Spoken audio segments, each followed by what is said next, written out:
The air in Federal Courtroom 4B in downtown Miami was thick, suffocating, as if the palpable humidity of a Florida afternoon had seeped through the marble walls and soaked into the dark oak of the long pews. The harsh afternoon sun pierced through the tall, arched windows, creating shafts of light where motes of dust danced in a silent, chaotic ballet. Yet they failed to dispel the chilling presence of power that dominated the room at precisely 2:15 p.m. after a tense, hour-long recess. Every eye in the packed chamber turned to a single point of focus. To Pam Bondi. She rose to her feet, her composure so absolute it was unnerving. Her navy blue suit was immaculate, tailored like a set of bespoke armour for the battle at hand. But this time, there was something entirely different in her eyes.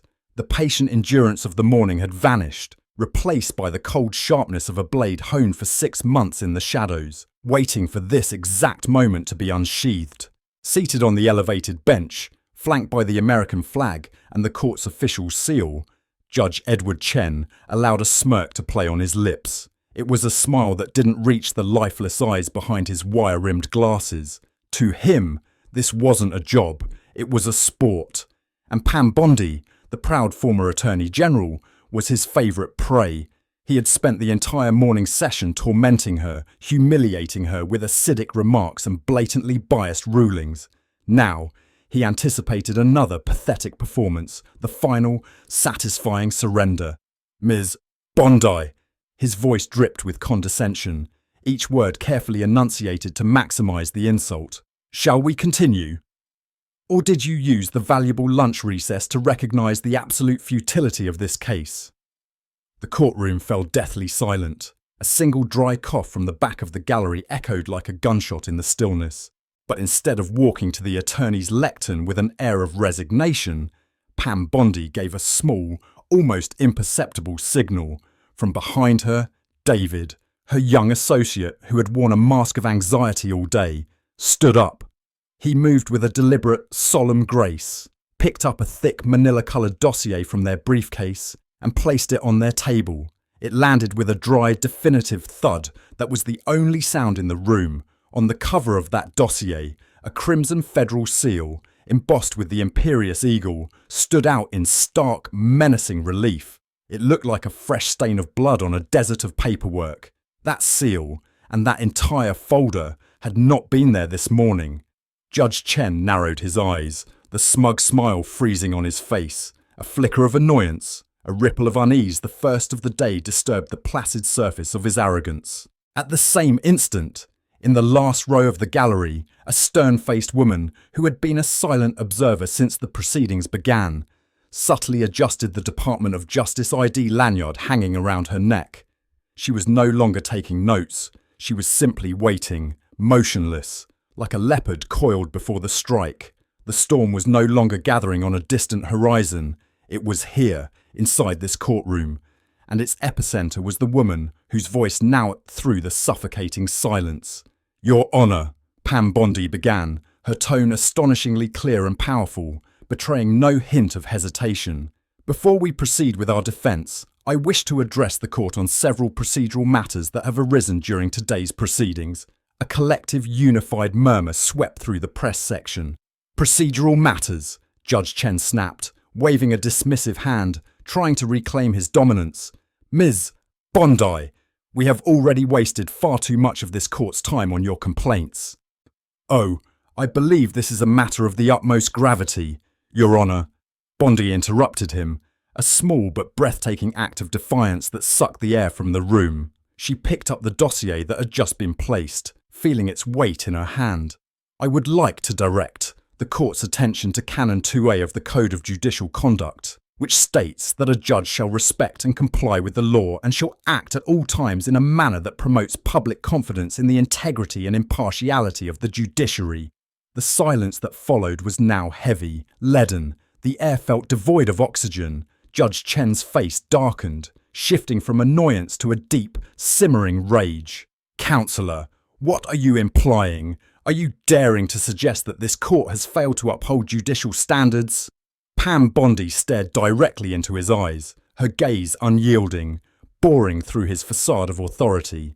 Your Honour, I'm not merely suggesting it. she said, her voice dropping, each word seeming to be carved into the air. "I am formally entering into the record, documented, authenticated, and irrefutable evidence of a pattern of judicial misconduct, beginning with this very court." The frantic clatter of the journalist's keyboard suddenly sounded like a burst of machine gun fire. On the prosecution's bench, the smug grins had evaporated, replaced by masks of utter panic. Judge Edward Chen, the man who had been the absolute power in this room just moments before, now sat motionless, his hand frozen on its way to his water glass. He realized, with a sickening, delayed horror, that this was not a trial.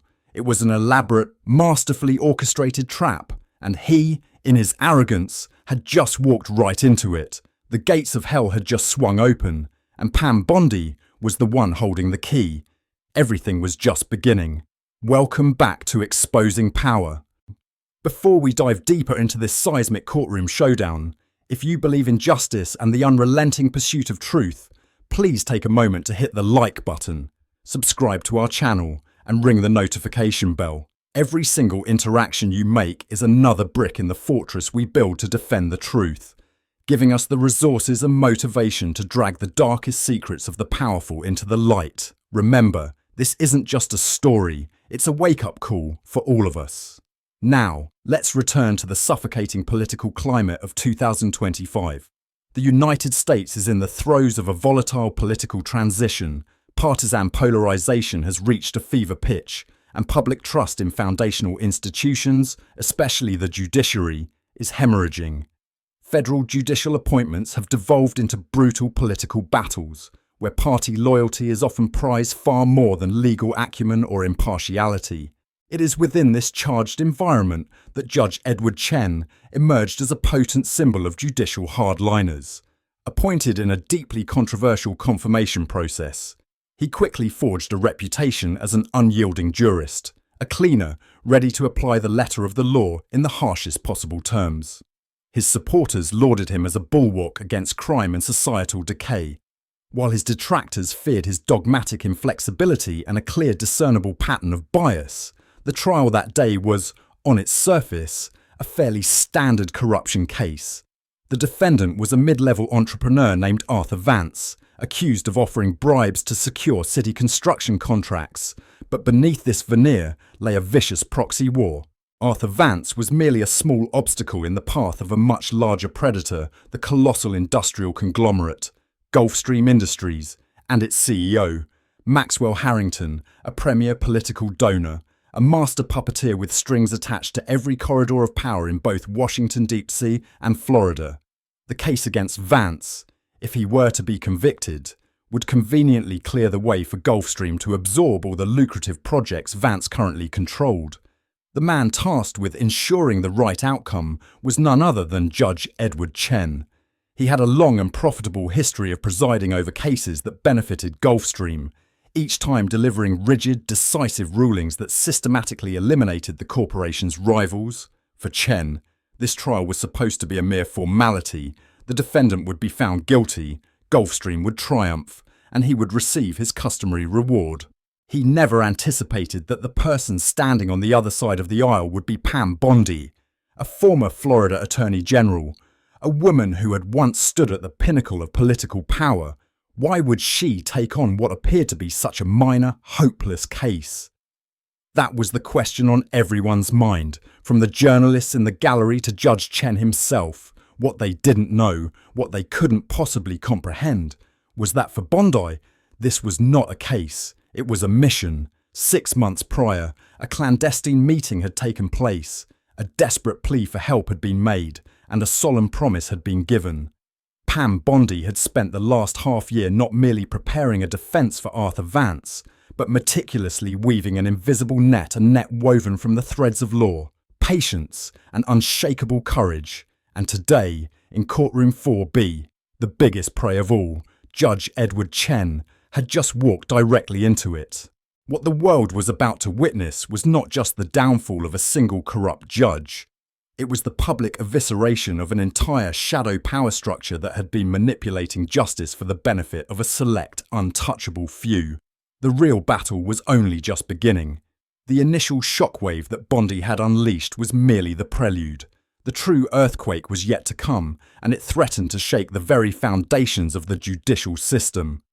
The dossier on her table was not just a collection of papers, it was a declaration of war against an enemy that had grown complacent. Believing itself to be above the law, it was sworn to uphold.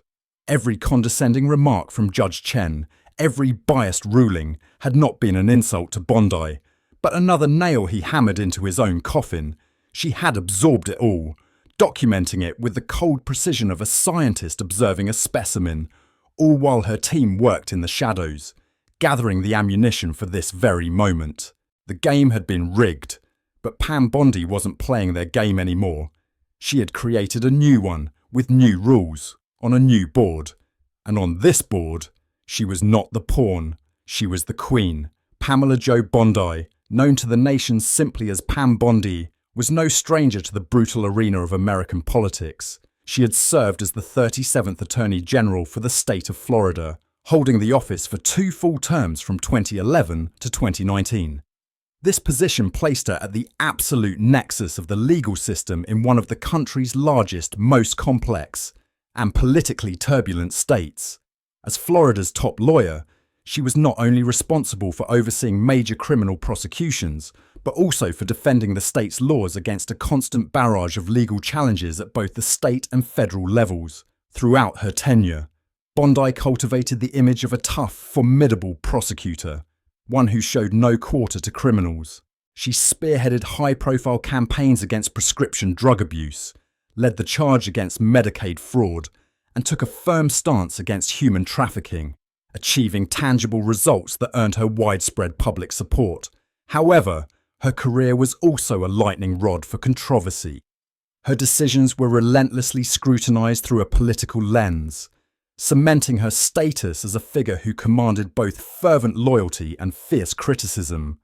After leaving office in 2019, many political observers assumed Pam Bondi would retreat from the front lines, opting for a quiet, lucrative life in the private sector as a legal consultant or a high-powered lobbyist in Washington, D.C. For a time, she did just that. She joined a prestigious law firm, taking on a role advising corporate clients and largely avoiding the glare of the political spotlight. But the fire of a legal warrior, once ignited, never truly goes out. A persistent restlessness tugged at her, a sense of unfinished business, a profound responsibility to the system of justice she had dedicated her life to serving. She held a core belief that when power is entrusted to unworthy individuals, the entire system begins to corrode from within. And when that happens, it is always the most vulnerable who suffer the consequences. Bondi's current position within the political ecosystem was unique and powerful in its own way. Freed from the constraints of public office, she was no longer beholden to party lines or political pressures. She could act with a degree of independence that was impossible for an elected official. Yet, her name and extensive experience still carried immense weight. She maintained a deep network of contacts within the law enforcement community, from local district attorneys to seasoned federal agents. She possessed an intimate, intricate understanding of the machinery of justice, its procedures, its loopholes, and its inner workings from both sides of the courtroom, prosecution and defense. Her decision to take Arthur Vance's case was therefore not a financial one. Her own law firm had initially rejected it, flagging it as a no-win situation destined to be a costly and public failure.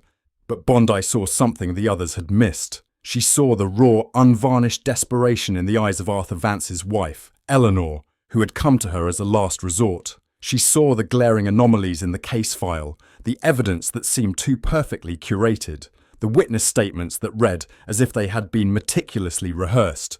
And most importantly, she recognized the name of the presiding judge, Edward Chen.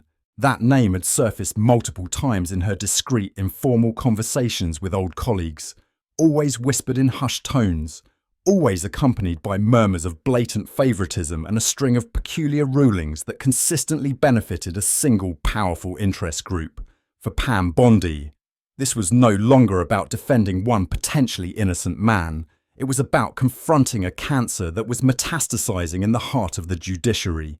She assembled a small, fiercely loyal team: the young, idealistic lawyer David, and a seasoned private investigator, a former FBI agent named Mike Donovan.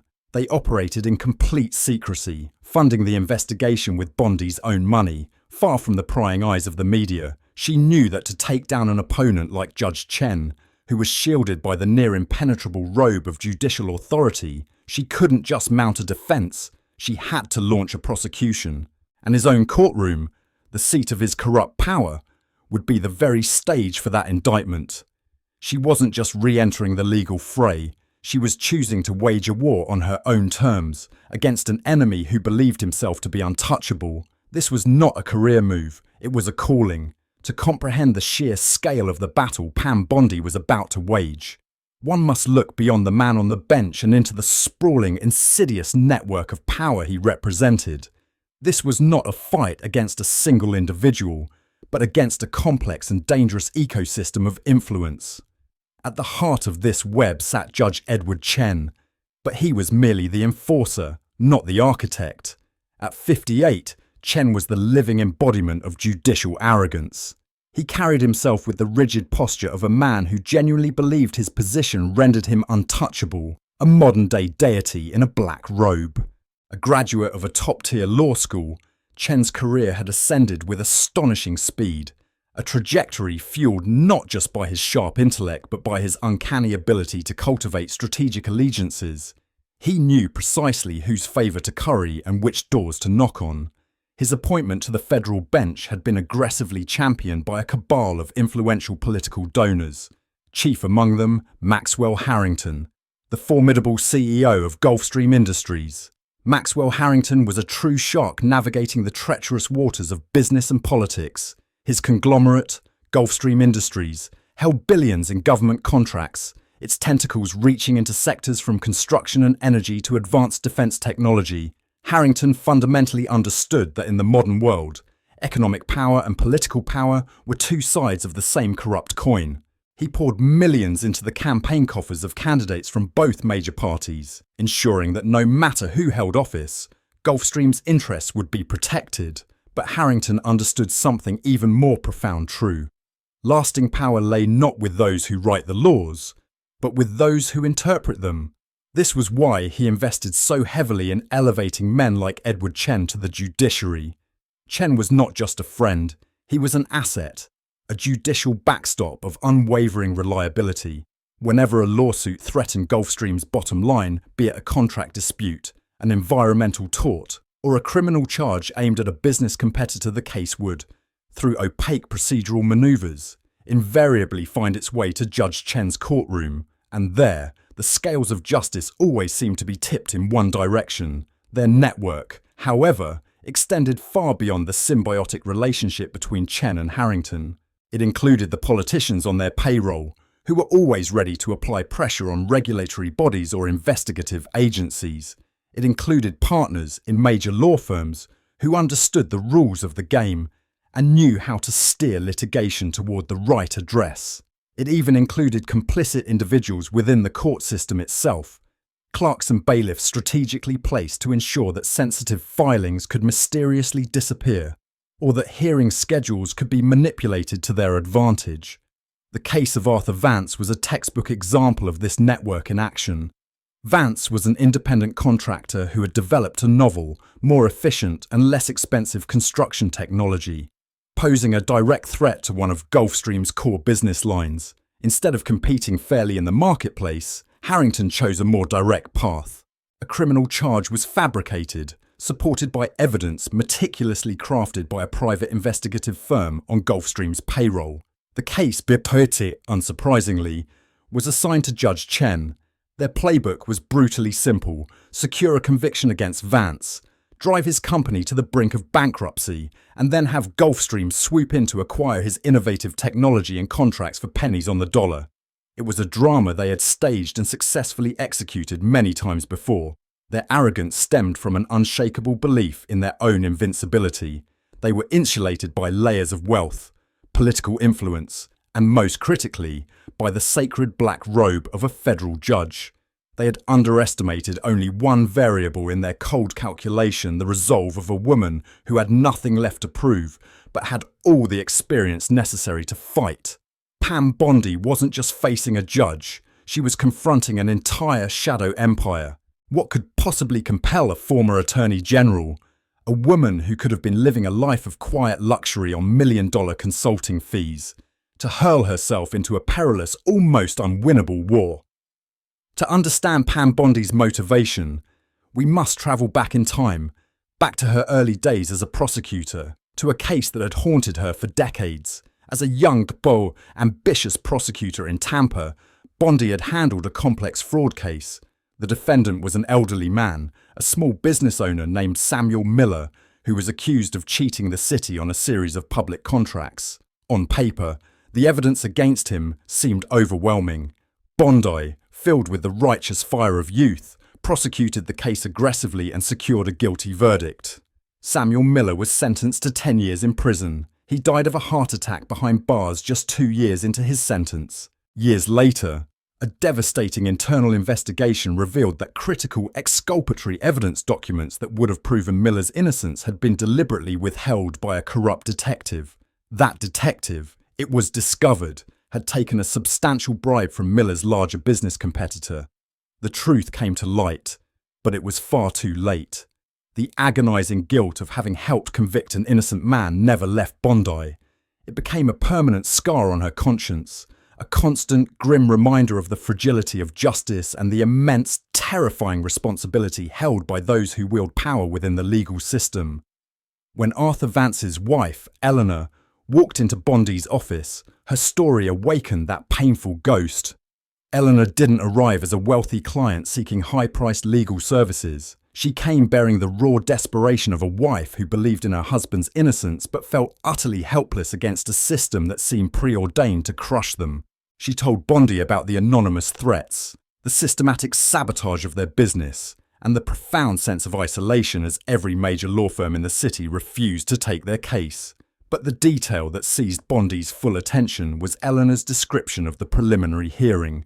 She recounted how Judge Chen had dismissed every single motion from their defense attorney with casual contempt, how he had openly mocked Arthur Vance in court, and the knowing, collusive glance he had exchanged with the prosecution team. In Eleanor's harrowing account, Bondi didn't just see the plight of Arthur Vance. She saw the ghost of Samuel Miller. She recognized, with a chilling certainty, that this was not a flaw in the system. This was a deliberate, weaponized abuse of the system. Bondi's personal motivation was not money or fame. It was driven by a moral debt she felt she had to repay. She had to atone for her past unwitting mistake by preventing a similar injustice from unfolding in the present. This fight became her personal crusade. She met with Arthur Vance in jail. He was a brilliant engineer, a devoted family man, now gaunt and stripped of all hope.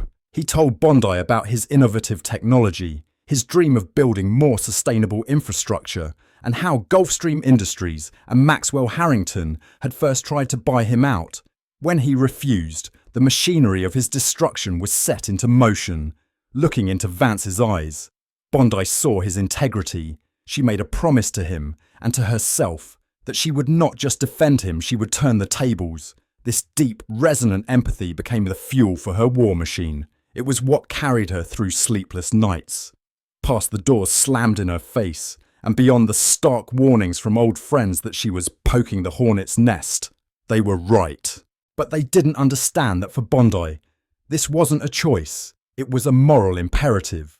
She was fighting not just for Arthur Vance, but for the memory of Samuel Miller, and for the very soul of the justice system she had once sworn an oath to protect. The true conflict did not ignite on the day of the formal trial. Its fuse was lit weeks earlier, during what should have been a routine legal procedure, the evidentiary hearing. This is the crucial pre-trial stage where both sides present the evidence they intend to use, and the judge decides what is admissible and what will be excluded. For Pam Bondi's team, this was a pivotal moment. Their private investigator, the ex-FBI agent Mike Donovan, had unearthed a critical piece of evidence. It was an email sent from a vice president at Gulfstream Industries to a city official, which discussed the need to neutralise the Vance problem several weeks before any criminal charges were ever filed. It was circumstantial, yes, but it was an incredibly powerful piece of evidence suggesting a premeditated conspiracy to frame their client. Bondi had prepared a meticulous, detailed motion, arguing that this email was directly relevant to the motive behind the prosecution and therefore must be seen by the jury. She walked into Judge Chen's courtroom for the hearing with a sense of cautious optimism. But what transpired next extinguished any lingering hope for a fair trial. Judge Chen didn't even bother to read the motion in its entirety. He glanced at the first few lines, then tossed it aside with a contemptuous flick of his wrist. "Ms. Bondi," he said, his tone dripping with the condescension one might use on a first-year law student. "This is a criminal bribery case, but it's not an antitrust hearing. The business disputes between the defendant and a third party are entirely irrelevant. Motion denied." Bondi attempted to argue. "Your Honour, with respect, this email establishes a clear motive to fabricate charges against my client. It speaks directly to the credibility of the entire prosecution." "That's enough." "Ms. Bondi," Chen interrupted, his voice now sharp and laced with irritation. "The court has ruled. We will not waste any more of this court's time on fanciful conspiracy theories." But the injustice didn't stop there. Immediately after dismissing the defence's key piece of evidence, Judge Chen turned his attention to the prosecution. The lead prosecutor, James Moretti, a young and ambitious attorney, submitted a motion to admit the testimony of an anonymous witness. This witness was allegedly a former employee of Arthur Vance, who would testify to hearing Vance boast about bribing officials. By law, the identity of such a witness must be disclosed to the defense team so they can prepare for cross-examination. Vance's previous lawyer had requested this information multiple times, only to be stonewalled. Bondi rose to her feet, objecting forcefully. "Your Honour, this is a flagrant violation of the defendant's Sixth Amendment right to confront his accuser. We cannot prepare a defense if we don't know who we are facing. We demand the identity of this witness." Judge Chen smiled, a cold, reptilian smile that never reached his eyes. "The court notes your concern, Counselor. However, given the sensitive nature of this case and for the protection and safety of the witness, the court will grant the motion to allow the witness to remain anonymous until they take the stand. The court trusts the prosecution will provide you with any necessary information in a timely manner. Your objection is overruled." A wave of stunned silence rolled through the courtroom. This ruling was such a profound departure from standard legal procedure that even some of the seasoned lawyers in the gallery shook their heads in disbelief. To exclude a crucial piece of defense evidence while simultaneously admitting a secret prosecution witness, this was no longer strict jurisprudence. It was a blatant, undisguised fix. Pam Bondi stood frozen for a moment, feeling a cold, controlled rage rise within her. She looked directly at Judge Chen and saw not the impartial arbiter of justice, but the smug satisfaction of a man who knew he was playing a rigged game. That moment was the declaration of war. Bondi knew then and there that she could never win in Chen's game, by Chen's rules. She had to change the game entirely. As she walked out of the courthouse that day, the plan in her mind had irrevocably shifted. It was no longer about defense. It had become an investigation targeting the judge himself. The battlefield had been defined, and the enemy had revealed his hand. In the aftermath of the disastrous evidentiary hearing, Pam Bondi gathered her team not in a gleaming law office, but in their makeshift war room, a rented apartment on the outskirts of Miami, far from the prying ears and curious eyes of the downtown legal district.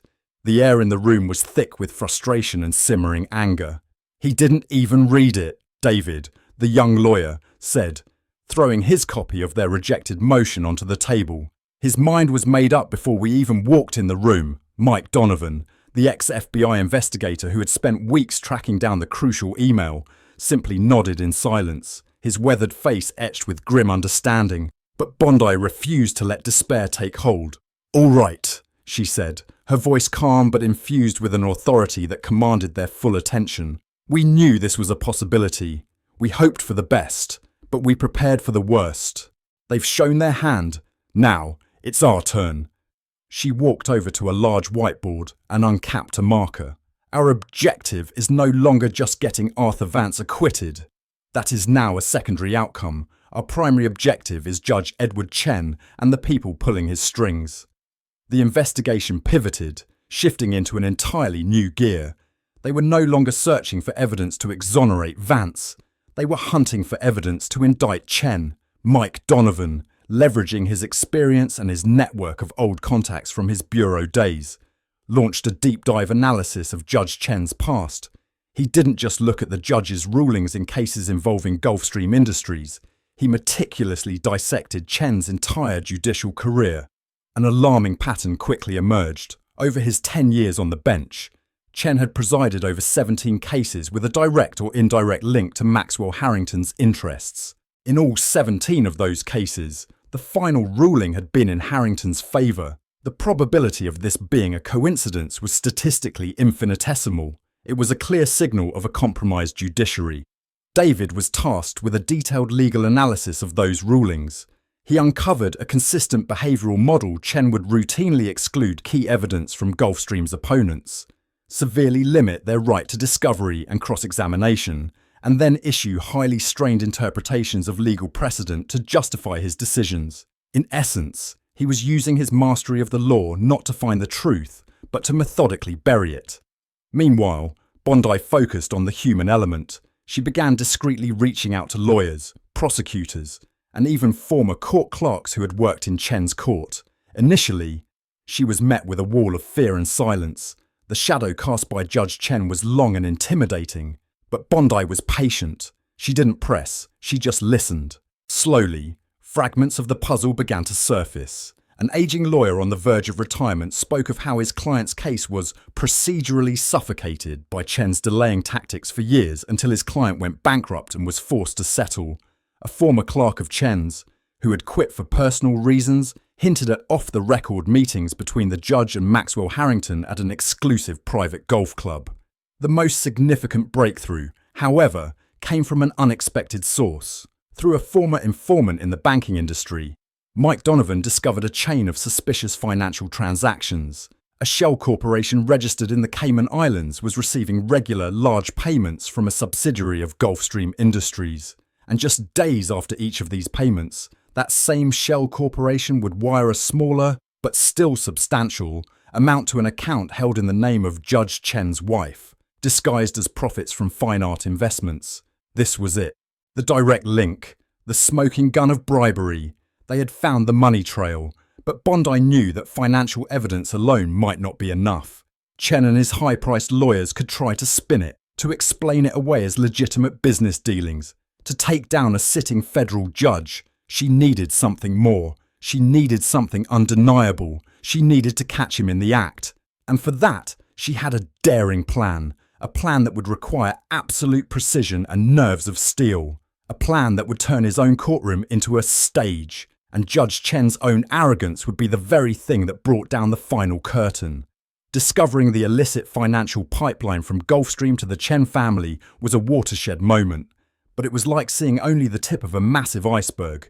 Pam Bondi knew that to truly shatter this empire, she had to expose the entire submerged mass.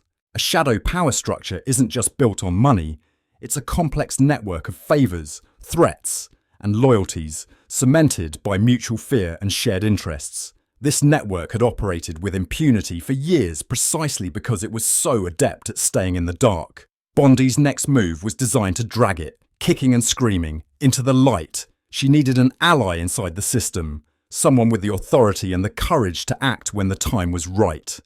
One name came to mind: Lauren Vasquez, an old acquaintance from her time as Attorney General.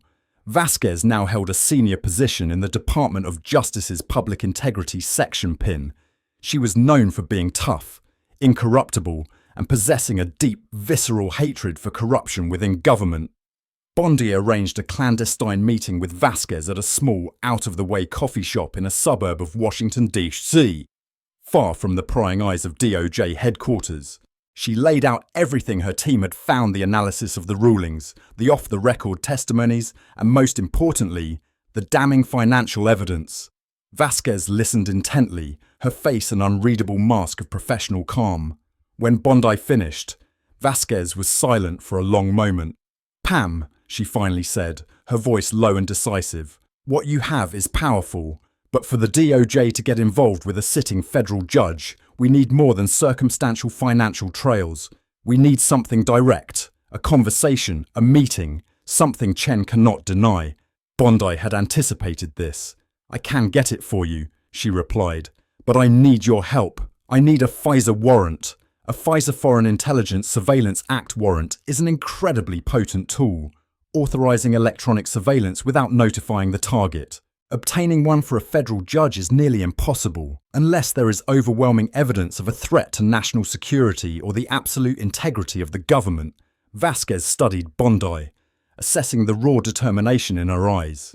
"If you can give me a predicate, Pam, a demonstrable reason to believe Chen is actively obstructing justice in a live federal case, I can take it to the court, but if this fails, it will be the end of both our careers."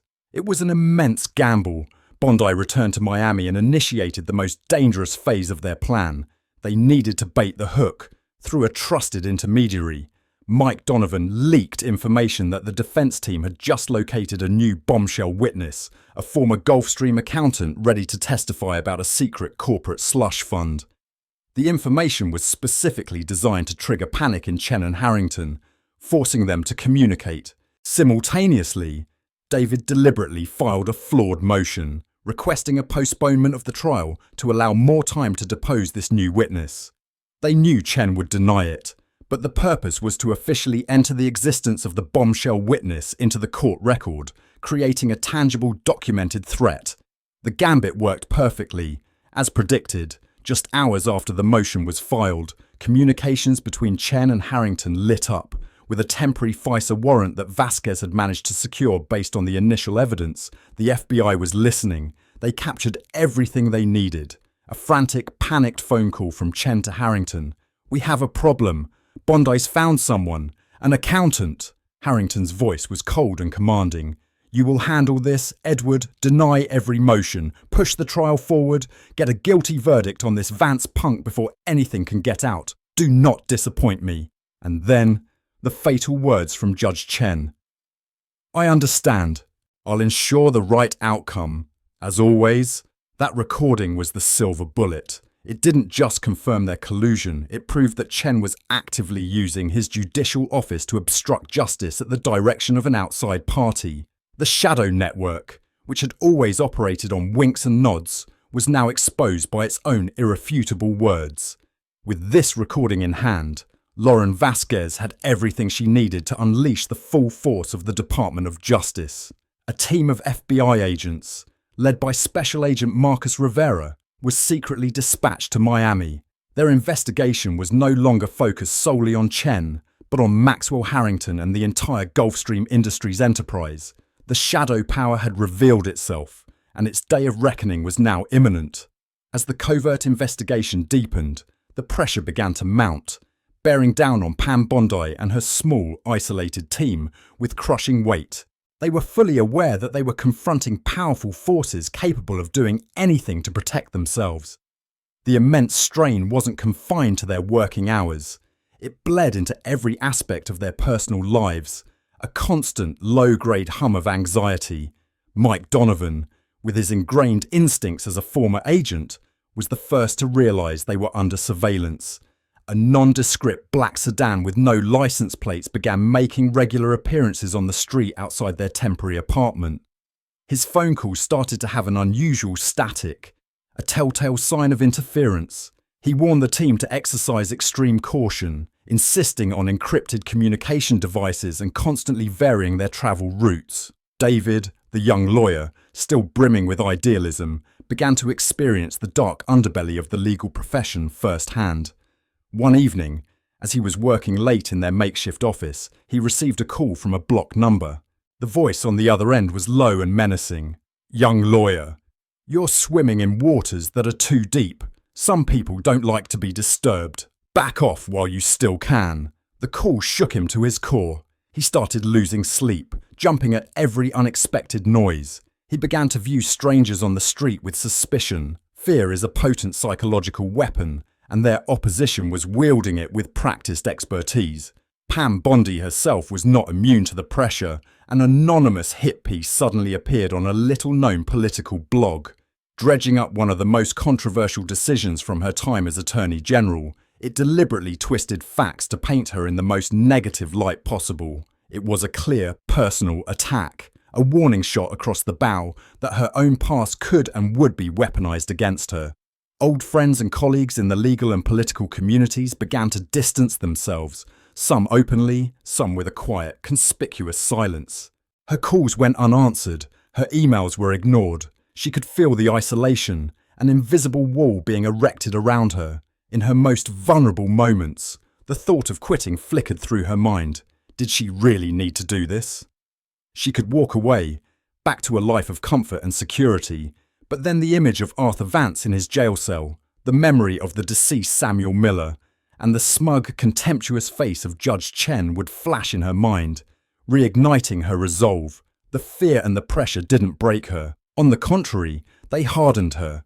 The intimidation transformed her anger into a cold, focused energy. She knew that the only way to defeat fear was to march directly into it. She used these very pressure tactics to fortify her team's morale. During a tense meeting after David received the threatening phone call, Bondi looked him straight in the eye. "They're scared, David," she said, her voice firm and steady. "Their actions prove we're on the right track. They don't threaten people who pose no danger. Your fear right now is the most concrete evidence we have that we are about to win." Her words had a profound effect. They reframed David's fear, turning it from a source of anxiety into a badge of honor. It reminded Mike Donovan precisely why he had left the Bureau to pursue a purer form of justice on his own terms. The psychological impact wasn't limited to Bondi's team. On the other side, Judge Chen's initial arrogance began to show cracks. Bondi's refusal to buckle, her escalating tenacity, confounded him. He was accustomed to lawyers cowering before his authority. Bondi's defiance was something new and deeply unsettling.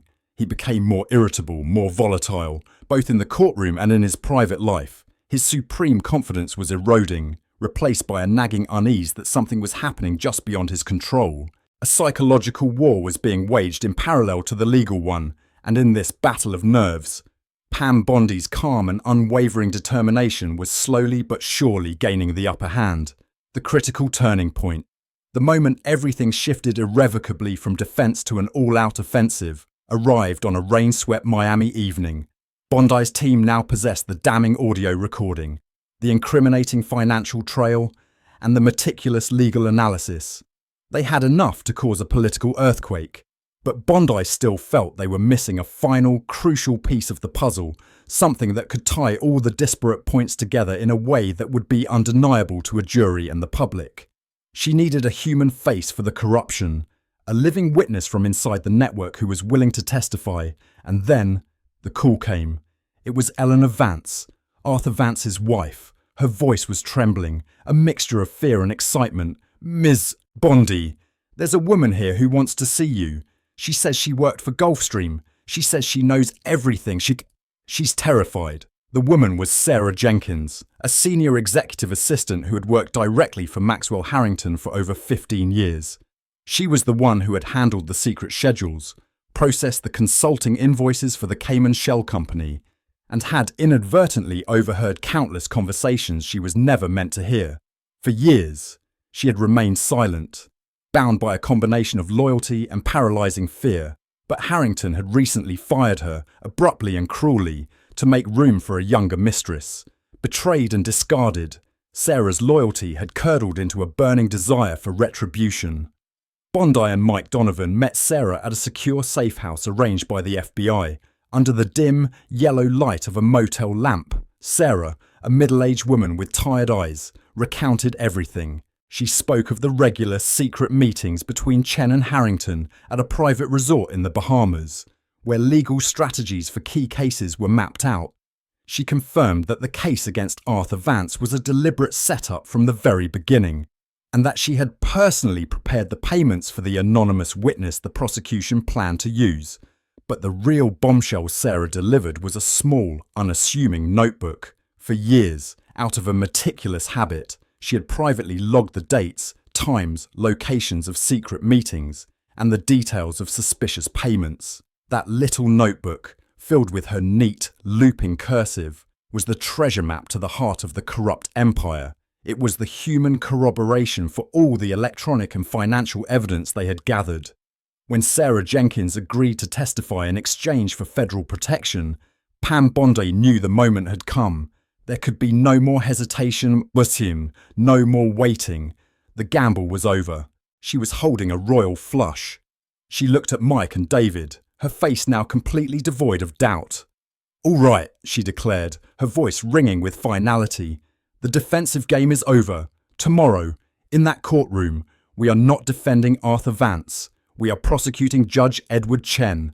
The decision was made. From that second forward, every action was calibrated for a single purpose: to stage the most spectacular legal drama imaginable, a public takedown so complete that it would leave Chen and his network with absolutely no avenue of escape. Bondi placed a call to Lauren Vasquez at the DOJ. "We have our witness, an insider. She's ready to talk. Tomorrow, I'm blowing the whole thing wide open in court. I need your people ready. There can be no mistakes." On the other end of the line, Vasquez was silent for a beat, then replied, her voice firm with resolve, "We'll be there. Do what you have to do. Pam, we'll have your back." That night, no one on Bondi's team slept. They were not kept awake by fear or anxiety, but by the electric hum of pure adrenaline. They were preparing for the final battle. They organised the evidence binders, the copies of documents, the audio files, and the legal citations. Every document was tabbed. Every step of their courtroom choreography was planned. Pam Bondi stood at the window, looking out at the rain-soaked lights of Miami. A profound sense of calm washed over her. The storm raging outside seemed to mirror the one she was about to unleash. She was no longer a defense attorney. She was an instrument of reckoning, the sword of justice. And Judge Edward Chen would be the first to feel its edge. The plan for the takedown was not a spontaneous act of defiance, but a meticulously orchestrated symphony, in which every note, every instrument had its precise role and timing. Pam Bondi, as the conductor, spent the final hours of the night reviewing every detail. The goal was not merely to win, but to win so decisively and so publicly that it would leave no room for appeal or for a distorted media narrative to take root. This had to be a checkmate, visible to the entire world. Phase 1, setting the stage. Bondi knew she couldn't simply stand up and accuse Judge Chen. That would be dismissed as a desperate, unprofessional outburst. She needed to lead him into a psychological trap, using his own arrogance as the bait. The plan for the afternoon session was to allow Chen to continue his campaign of humiliation. Every sneering remark, every biased ruling he made would be quietly absorbed by Bondi, not with resignation, but with the quiet diligence of a prosecutor collecting more evidence against the accused. She instructed David, her associate, to maintain an expression of concern, even a hint of fear, to further inflate Chen's overconfidence. This act of feigned weakness would make the subsequent counterattack all the more shocking and devastating. The more he abused his power, the deeper he would dig his own grave in front of a room full of witnesses. Phase 2. The legal salvo. The counteroffensive would begin not with accusations of bribery, but with a purely legal assault. Bondi would attack his procedural violations first. She had prepared a detailed, annotated list, complete with citations of specific judicial canons and legal precedents, of every instance where Chen had violated the code of judicial ethics that very day. "We start with the undeniable," she explained to her team. "We start with what every lawyer in that room knows to be true. This will strip him of any silent support from his peers and establish our credibility for the larger accusations to come." This initial attack was designed to destabilize him, to knock him off balance by challenging his competence on his own turf before she went after his character. Phase 3. The cast of characters.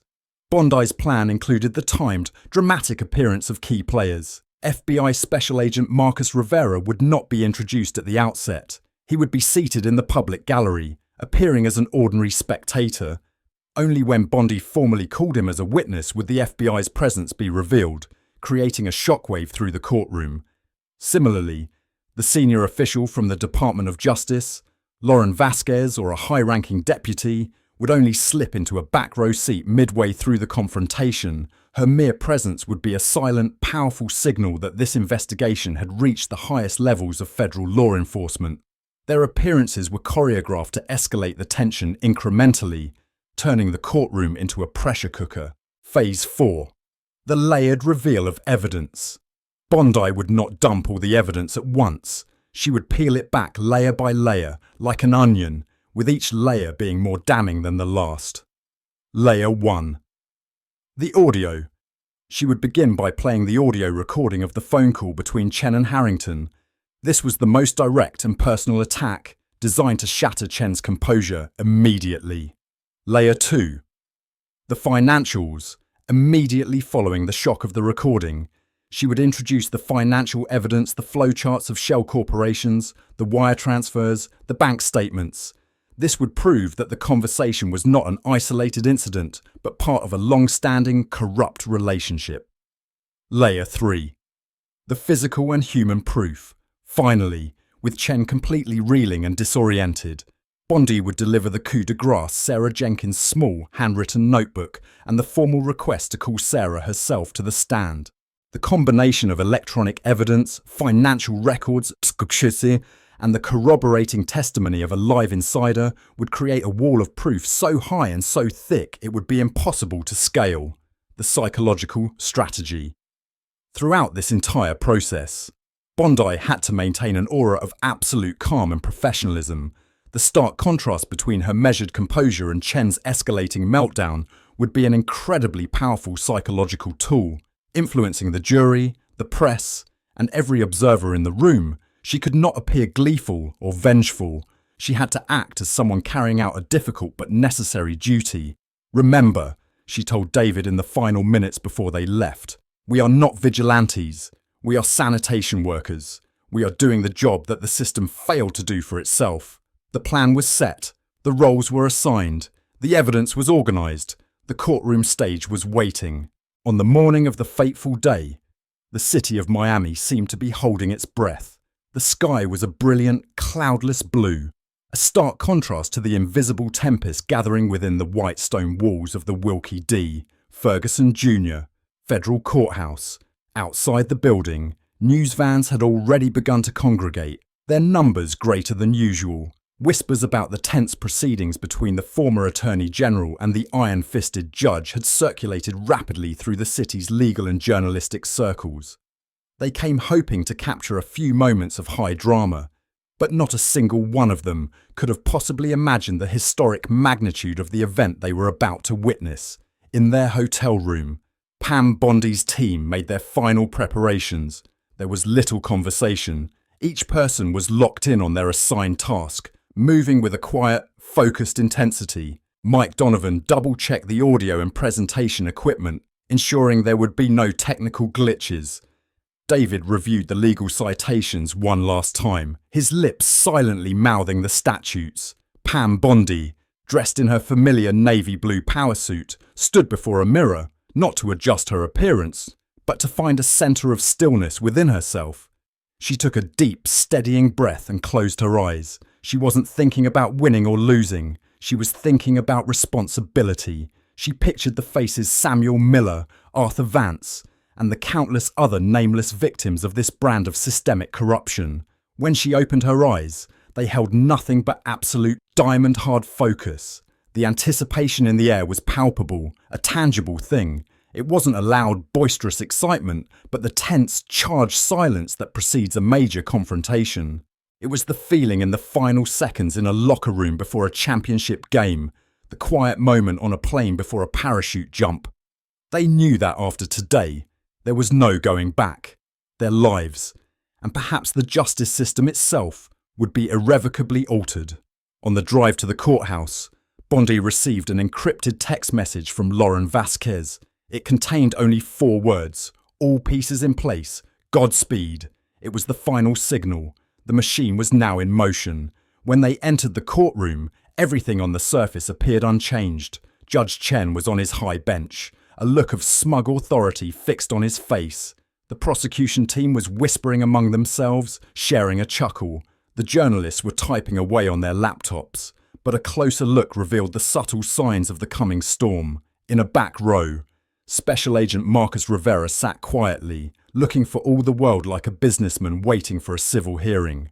In another corner, the woman with the short hair and nondescript glasses, the DOJ observer, was already in place, her pen poised over a notepad. The pieces of the trap were set. The morning session had ended with Judge Chen openly mocking Bondi's strategy and suggesting her client should take a plea deal. The lunch recess was a period of ominous calm. Bondi's team did not eat. They sat in a small conference room, going over the plan one final time. "He'll never see it coming," David said, his voice a mixture of nervous energy and awe. "His arrogance is his biggest blind spot," Bondi replied coolly.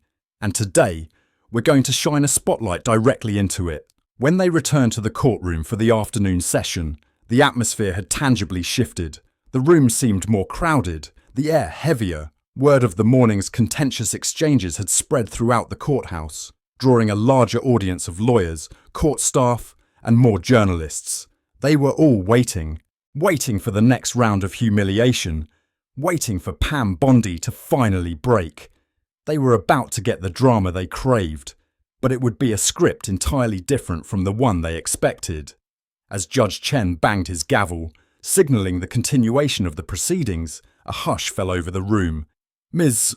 Bondi," he began, his voice oozing with condescension, "I trust you used your lunch break wisely." Pam Bondi rose to her feet, looked him directly in the eye, and with a calmness that sent a shiver down the spines of those watching, she said, "Yes, Your Honor, I used it to prepare for the next phase of this trial. The suspense had reached its zenith. The curtain was about to rise. Ms. Bondi, my patience is wearing thin." Judge Chen thundered, his irritation now fully unmasked. "If you have nothing substantive to add, I suggest you sit down." Pam Bondi did not flinch. She took a deliberate step forward, her voice ringing out, clear and commanding, into the silent, captivated courtroom. "As I stated, Your Honor, I wish to address a procedural matter. Specifically, the court's repeated violation of Judicial Canon 2.5, which demands a judge perform their duties with fairness and impartiality." "This is an outrage!" Chen slammed his hand on the bench, the sound cracking through the air. "You are bordering on contempt, Counselor." "Am I, Your Honor?"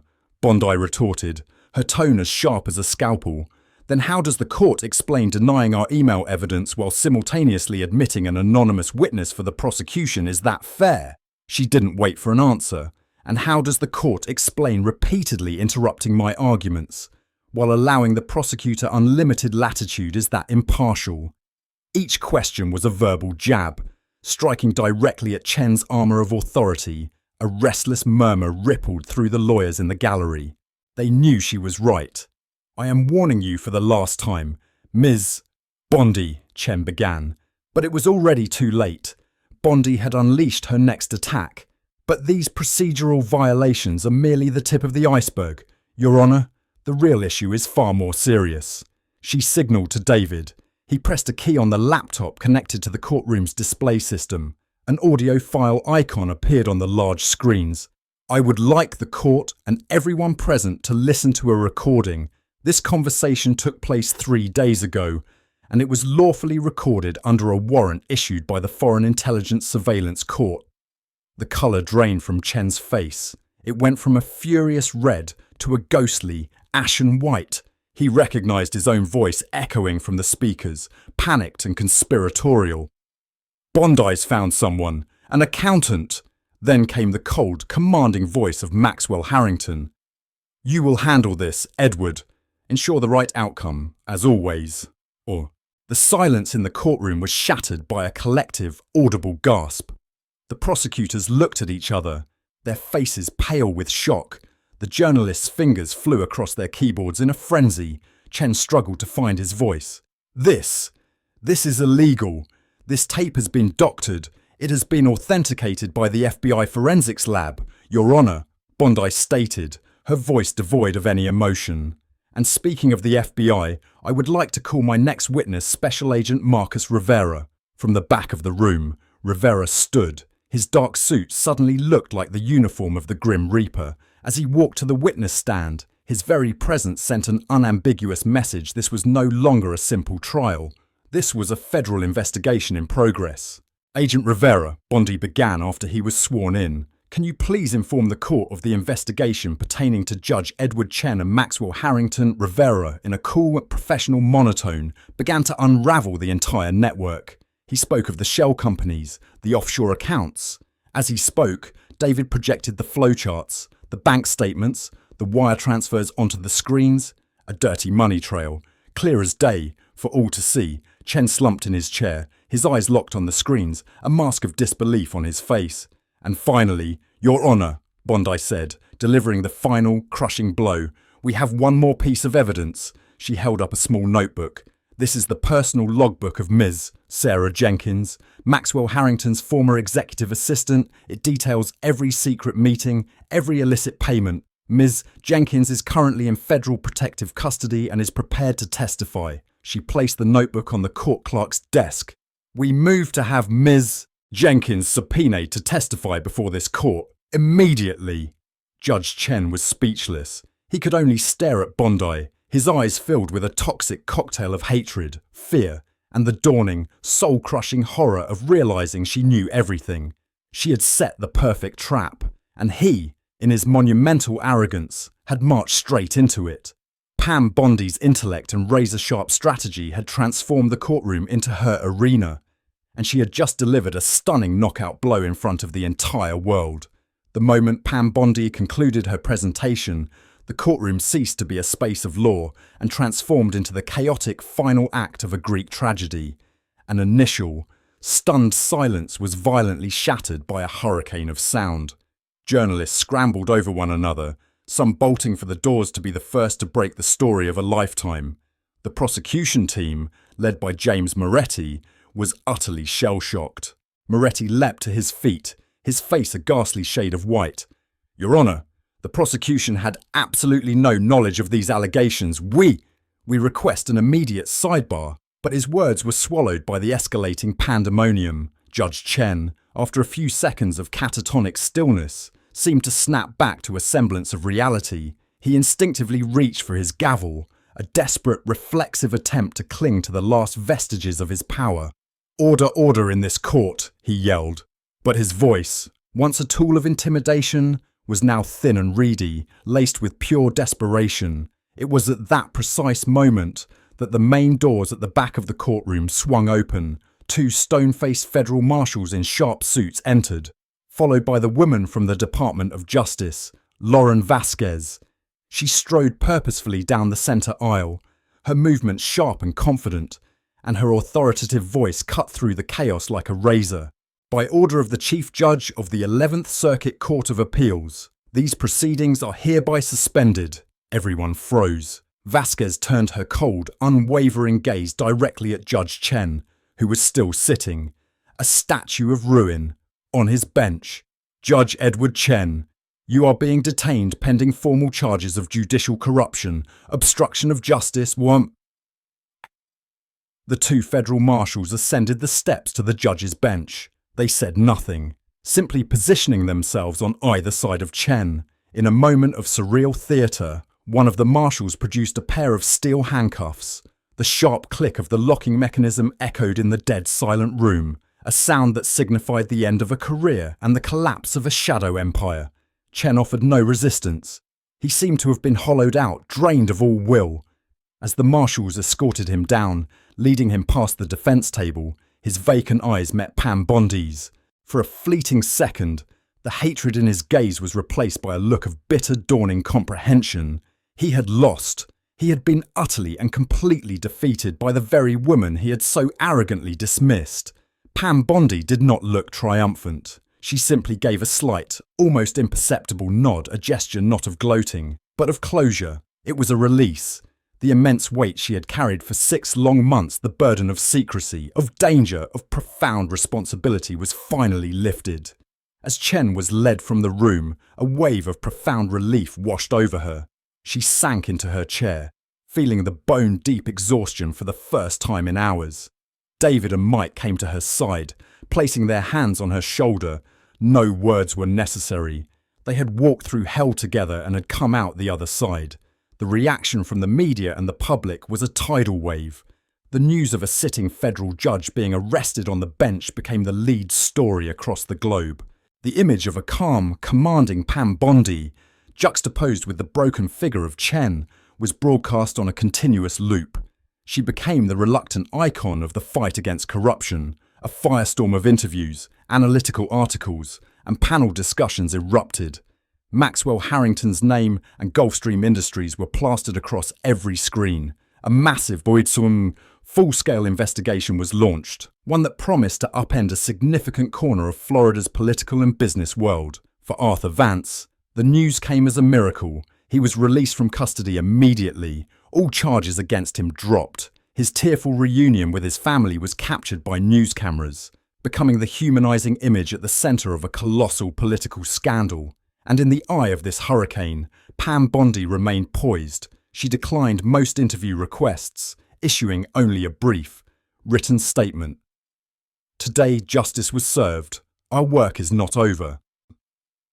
She knew this was just the beginning of a longer war, but she had won the most decisive battle. Her satisfaction came not from revenge, but from the restoration of faith in a system for which she had all but lost hope.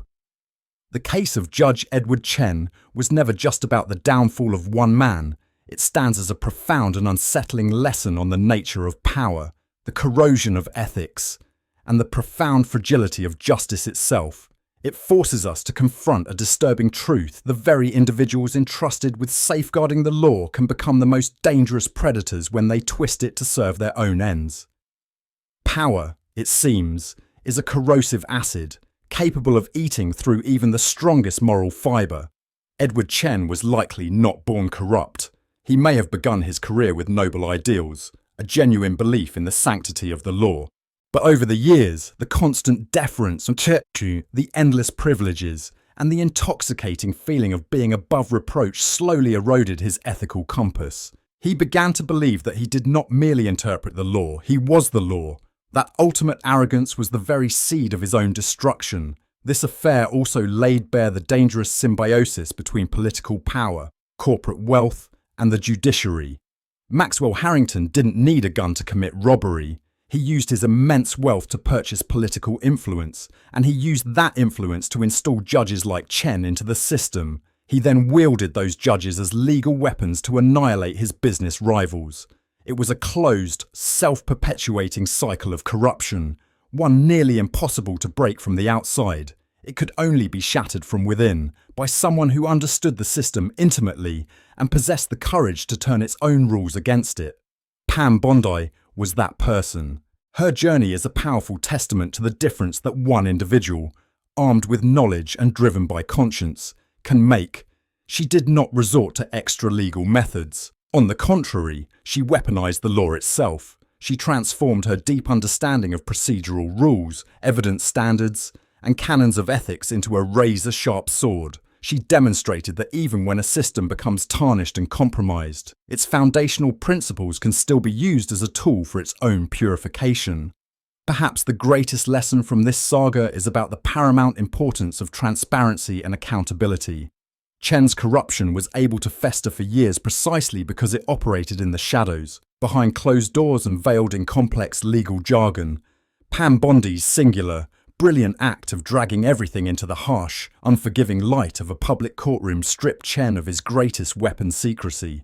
When the public is watching, when the press is recording, and when irrefutable evidence is presented for all to see, shadow power has nowhere left to hide. The narrator's voice returns to a direct, engaging tone, speaking to the viewer. So, we have journeyed together through an incredible story, from public humiliation to a breathtaking and spectacular takedown. The story of Pam Bondi and Judge Edward Chen is a stark reminder that the fight for justice is a battle that never truly ends. It demands vigilance, it demands courage, and it demands an unwavering persistence from all of us. True power, in the end, does not reside in a judge's black robe or in a tycoon's vast fortune. It resides in the truth. Thank you for spending your time with Exposing Power. If this story resonated with you, please share it to spread the message. And don't forget to leave a comment below, letting us know your thoughts on this monumental case. In our next episode, we will dive deep into the sprawling investigation into Maxwell Harrington and the Gulfstream Industries empire, a fight that promises to be even more dramatic. Be sure to subscribe and ring the notification bell so you don't miss it. Thank you for watching, and we'll see you next time.